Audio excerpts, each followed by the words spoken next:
Braxcast time once again. This is the 13th episode of the Braxcast, and this is a really exciting one because we've got some pretty big news that was announced over the week.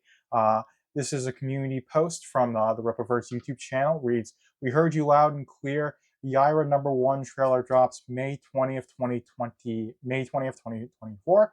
And this is really the only teaser we got. This is a GIF, although of course it's a printout of the GIF, so you're not seeing this. But basically, Yaira flying, floating in place.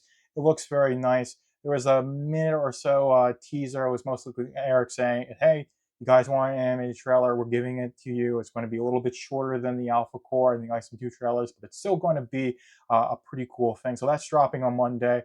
Of course, I'll be talking about that on the next broadcast, but I just wanted to say, hey, this animated trailer is coming. There's more stuff from Rippaverse Studios. They seem to have a production schedule. It seems they're doing stuff.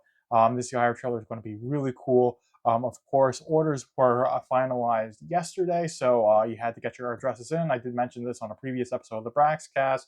I believe Eric is going to be only filming on Wednesday. He's going to be in that warehouse packing orders. So this is a really fantastic thing to do. Drop a nice animated trailer on the week that Yaira starts its fulfillment process to really build up the hype for that. And of course, I love the Alpha Core trailer. I love the Isom 2 trailers. Those were really great. I really like Rippaverse Studios. I'm wearing the Rippaverse Studios shirt now. So I love that animated style that they're going for. And that's what I really want them to lean into. First is to do animations and then go into the live action, because to do not a live action, an animated film, and then have a series that leapfrogs off of that is going to be a lot cheaper than trying to do a full-fledged live action. That live action trailer for Yaira that was filmed in about a day, a lot of favors called in, so it didn't have the production value that would be necessary to have a legitimate live action presence, something that could really stand on its own. So I definitely think that going animated is the way to go, and that's the way you're going to be the most comic accurate. Is this? But the best thing about this is that the little bit that we get, this is Yaira in her costume. It's a bit low resolution since it's a frame from a GIF, but this is Yaira in her costume. So this trailer isn't going to just be a rehash on the live action trailer. It's going to be its own thing. We're going to see Yaira in action. Most likely, her eyes are glowing. It seems like she's just floating there, being menacingly to whoever is or whomever is she's about to attack, and then you'll have a cool fight scene. So I'm really excited to watch this trailer. Of course, going to break it down on the Braxcast, talk all about it, especially as Yaira starts fulfilling, because we're really at the tail end of Yaira Winter. It's really chilling down.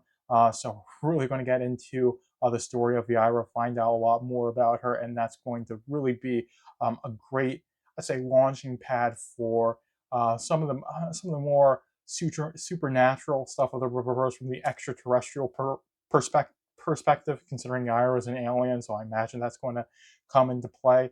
And Bloodroof is more for the supernatural stuff that takes place on Earth. So that is going to be really cool, both written by the Saskas, of course, but Yara #1, we're going to find out a lot, stuff like Magus Numites, Stefan, what their stories are, how they play into Yaira's story, and of course, what her beef is with the Alpha Core as well. It's all really exciting. We're going to get a little hint of that with the Yaira #1 trailer, but I think it's just going to be cool, fast, and punchy, and we're going to see her in action, animated in her costume, which is really exciting. So I'm really hyped for this. But another thing I'm hyped for is Isom. So we've got Isom 1, 96 pages. We've got Isom #2, 112 pages.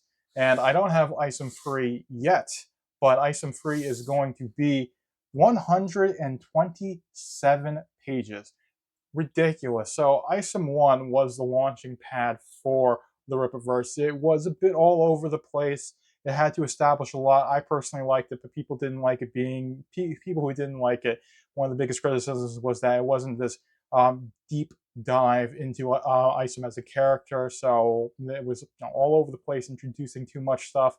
I think it handled it pretty well. It was about as good as you could get for a beginning of a story. It had to establish a lot, and I think it did it pretty well. Isom #2 got more into the nitty gritty of Isom's story. Of course, you got Bloodroof and Gooding being established as well. And that was all well and good, but you got more into Isom's storytelling, find out why he quits, um, that sort of thing. And of course, you've got more context with Shadow Valley with Gooding as well, so you find out a little bit more about Isom's situation as well through Gooding, and where just how remote he is as well. So it really does, it really is much more of a deep dive into the story of Isom. It's still establishing a lot, but Isom number 3 is going to wrap up everything that Isom 1 and 2 established, and tie up the old Vice arc. Of course, there's this beef going on with Darren Fontano that needs to get resolved. There's again, this is spoilers, but this character, we need to see what's going to happen to him. Of course, there's some more stuff with Gooding that could get dived into. Of course, you had Sam Willard escaping the clutches of this guy with Bloodroof. So there is a lot more that can and will be explained in Isom number 3. And once Isom number 3 comes out, those 127 pages of story ties up the old Vice arc, then I think we're moving into the next phase of the Rippaverse narratively, because as far as I'm concerned, the Rippaverse is always on this upward trajectory. So there's always going to be, better stuff incoming. They're always going to be doing as much as they can. You've got hundreds of thousands, at this point, millions of dollars of profit that Eric and the company have at their disposal to make the Rippaverse even more better and keep on improving. But I think narratively, in terms of the comics, after Isom number 3, that's when stuff is really going to start ramping up, because we'll have the launching pad's first story arc done and dusted. So moving on to that next thing is going to be really exciting. And is it going to be some big event that involves like a bunch of supernatural stuff, aliens and monsters, Bloodroof and Yaira? Could it be a new character getting introduced? Could it be the Ripazine getting serialized and a whole bunch of short stories being introduced through that? There's a whole bunch of stuff that they could do. But I think it's only going to happen after Isom 3 comes out and that story is established and the fans have had time to digest it, and then it's moving on to the next big narrative arc of the Rippaverse. And there's a lot to look forward to with the Rippaverse. So the Yaira number 1 campaign, last time I checked, $1.4 million. We're over $1.4 million, 10,400 purchasers. So a lot of people went and supported Yaira. It seems like you can get at least 10,000 people for a campaign so far. Millions of dollars of revenue, and Yaira is definitely its own big franchise now. Definitely a little bit bigger than Alpha Core. People are really hyped for Yaira. I am as well, of course. Can't wait to read it. So it's definitely going to be a flagship ongoing series for the Rippaverse, considering how well the first issue has done. And the fact of the matter is that we've got more of an opportunity for more stuff to come down the pipeline because of the success of Yaira, Alpha Core, and Isom, like I said before. And one of the things, I don't have any assets printed out for the Rippaverse member site, but the Rippaverse member site is going to be getting an overhaul soon. And I'm a highest paying tier of the Rippaverse member site, $50 a month. It used to be 100. I signed up for that to get the creators edition of Isom. And I was a supporter of the Rippaverse member site back when it was Eric G. Delai's, Max site for the Max, and then it got converted to Rippaverse member, so we could tie that together. And I definitely liked doing that. And apparently that's getting overhauled, and like technically it does need an overhaul.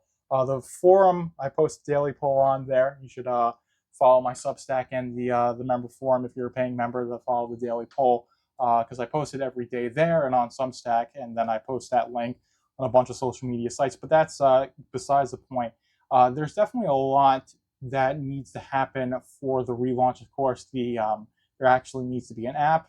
The Eric D. July Mac app doesn't really work anymore. Of course, they're going to make a new one, and it's going to be the Rippaverse Members app, and that's going to be all well and good. So that way, there's a good mobile presence, and of course, they want to be able to put the Rippaverse Studios content on their own website, hosted like that, and then funnel people into paying that monthly membership fee to get that content. I definitely think that's a good model, but I think the forum site needs to be overhauled in terms of just adding more functionality.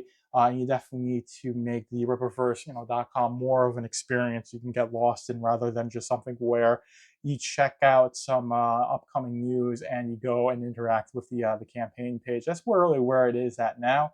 It's not nearly as interactive and as cool as it possibly could be, but I definitely think that the Rippaverse members app getting this overhaul is going to be that great first step into making it a much more interactive experience. And of course, as Rippaverse Studios grows and expands from being a trailer powerhouse to making long form content, shorts and maybe TV shows and films and stuff like that, and having it hosted on the member site as well, it's going to make it a much more interesting proposition for people rather than just, you're basically paying to get some discounts, the free shipping if you're at one of the higher tiers, and some wallpapers every month. And you're also supporting, which again, that's one of the things is that a lot of the money from the Rippaverse members site is going to Rippaverse Studio. So I think that is definitely a big plan going forward, is to have the Rippaverse members site host Rippaverse Studios content and use that as a way to basically bankroll the animations, because a lot of animation are really just loss leaders, especially anime. It's very costly to produce anything in the film industry. Animation's no exception, and especially if you want a good 2D hand-drawn animation, you need to have good animators on payroll, and that's going to rack up costs quite quickly, as Eric has found out. So having a membership site to help offset those costs is something that he wants definitely to have. And I think if you can relaunch the site, make it much more of a social media site where Rippaverse members can come and interact and meaningfully have a community, rather than it's say half baked. It's just a very low functionality for them right now. And then the Rippaverse.com isn't, like I said, it's more or less just a place where you go and you buy stuff and you see some news occasionally. It's not bad. It doesn't have nearly as much functionality as it would need to be this experience that you can get completely lost, and which I think is the intention. He said that wants a media powerhouse, a one-stop shop for your entertainment, and they're not there yet, but they're definitely getting there. And the fact that you got people paying for the membership sites, you got people who are buying the books in droves, over 100,000 books sold between Isom 1 and 2, and I believe, and you have I think somewhere close to 20,000 books purchased for Yaira #1. People are showing up. They want this content, and there's going to get more of it because you get profits, you put that back into the business, and you can become even more profitable. But I definitely think that a lot of this isn't really going to start heating up until we get that third issue of Isom. So 127 pages. Like I said, it needs to be that long because there's a lot that have these, one of these left to right, but there's a lot that Isom 2 gets into with Bloodroof and Gooding, and that associated storyline of the Hellions that needs to be resolved, along with the plots. Oh yeah, no. Also, you got the Projexis thing with with Darren Fontano and Lincoln Uzibucio having their little spat. Jasmine Newman, Darren Fontano, and Isom's story that drives Isom back into Forest Park. All of that needs to be resolved in Isom 3, really. So there's a lot of loose ends that the ill-advised arc that needs to be tied up in the ill-advised arc, and Part 3 needs to do that. So it being 127 pages is really good. But like I said, until we get those 127 pages and we can meaningfully digest them, have that understanding as fans of where the Rippaverse is at narratively after the events of Isom 3, is really only when I think they'll feel comfortable moving on into the next phase of the Rippaverse narratively. And I think they're definitely at the position where they can do it. They have the money, they're expanding, they're doing Ripascend, so they've got their logistics on point. But it's just having the amount of content that you need in order to justify that next big narrative step. And I think Isom #3 is going to be that, and especially with it being 127 pages. Like I said, that is a ridiculous length for a graphic novel, especially being a book in a series, because most serialized comic books are floppies, right? You got like 25 to 35 pages or so, sometimes even less than that. A lot of those pages will be ads as well. So you don't really get that much story, but you do get it every month. And if something like Isom is coming out, every year or so. But of course, we have Alpha Core, we have Yaira between Isom 2 and 3 coming out. So it's very much an exciting time to be a fan of the Rippaverse. They're definitely not holding any punches and making sure that the ill-advised arc gets tied up well, which again really leads to my theory that after the ill-advised arc concludes, that is when we head into the next phase of the Rippaverse. That's when probably around the time when the new Rippaverse member site gets launched. I'm not sure if it's going to launch with Isom 3 or slightly before Isom 3, where you have that foundation of having this completely overhauled site and the app and the ability to put the Rippaverse Studios content there, have like that video hosting all ready to go. So there's a much more infrastructure there for the Rippaverse to really enjoy and expand off of that. And they definitely have the ability to do that. Again, that profit is there. Over a $1.4 million this campaign, and it's not even their best campaign. So all these campaigns, if any of these 4 campaigns, Isom 1, Isom 2, Yaira, and Alpha Core, were taken on their own compared to every other independent comic book campaign, basically the best in terms of revenue for campaigns. So this has been a massive hit in the indie comic book scene. That's what the Rippaverse is, and you're seeing this expand into a more and more, I wouldn't say legitimate company, but much more and more of a substantial company as every issue comes out, and they get that profit, and they have more time to take the profit and reinvest it back in the company and get the fruits of that reinvestment. And one of those things is going to be the overhauled Rippaverse member site. More animations from Rippaverse Studios, a Yaira statue most likely it's going to be down the pipeline, and then you're going to have stuff like Isom 3 being 127 pages, and that's something that they can do very comfortably because they have the money to pay Cliff Richards to draw all those pages, right? And of course, all the other projects they've got in the pipeline. You got Horseman and Gooding coming out. You got Bloodroof being an ongoing series, right? They have the profit to be able to afford the payroll of the artists and do these animations and do all the IT stuff for the Rippaverse member site.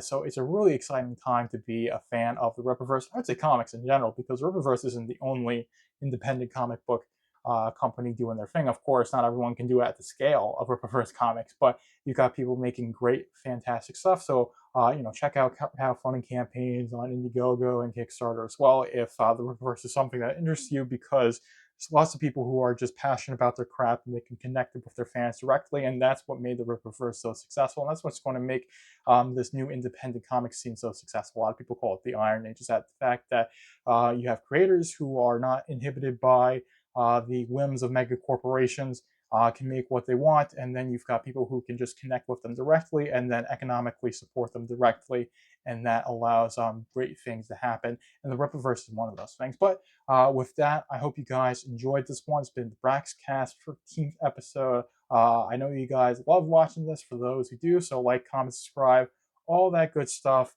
I love filming this, want to be doing this as long as Rippaverse is pumping out new stuff for me to cover. So yeah, and we're going into the outro now. Thank you for tuning in to the Braxcast. Be sure to like, comment, follow, and subscribe to keep up with the Rippaverse.